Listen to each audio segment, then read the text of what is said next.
किसी गांव में एक साधु रहा करता था। वह जब भी नाचता था तभी बारिश होती थी।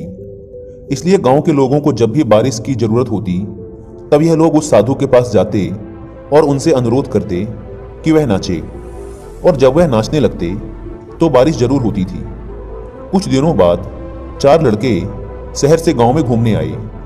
जब उन्हें यह बात पता चली कि किसी साधु के नाचने से बारिश होती है तो उन्हें यकीन नहीं हुआ। शहरी पढ़ाई लिखाई के घमंड में उन्होंने गांव वालों को चुनौती दे दी कि अगर हम भी नाचेंगे तो बारिश होगी, और अगर हमारे नाचने से बारिश नहीं हुई तो साधु के नाचने से भी बारिश नहीं होगी।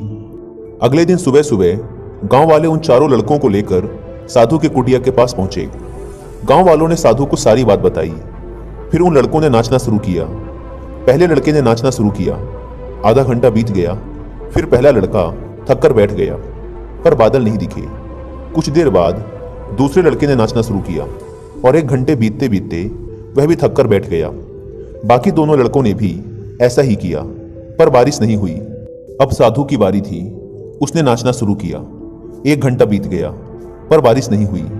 साधु फिर भी नहीं रुका, वह नाचता ही रहा। नाचते नाचते 2 घंटे बीत गए, पर बारिश नहीं हुई। 4 घंटे बीत गए, पर बारिश नहीं हुई। लेकिन साधु तो रुकने का नाम ही नहीं ले रहा था। धीरे धीरे शाम ढलने लगी कि तभी बादलों की गड़गड़ाहट सुनाई दी और थोड़ी देर बाद जोरों की बारिश होने लगी। यह देखकर चारों लड़के दंग रह गए और तुरंत साधु से क्षमा मांगी। फिर चारों लड़कों ने साधु से पूछा, बाबा, भला ऐसा क्यों कि हमारे नाचने से बारिश नहीं हुई और आपके नाचने से बारिश हो गई? साधु ने उत्तर दिया, जब मैं नाचता हूं तो 2 बातों का ध्यान रखता हूं।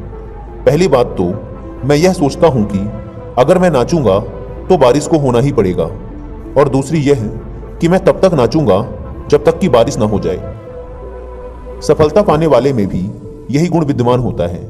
वे जिस काम को भी करते हैं उसमें उन्हें सफल होने का पूरा भरोसा होता है, और वह तब तक उस काम को करते हैं जब तक कि उसमें सफल ना हो जाएं।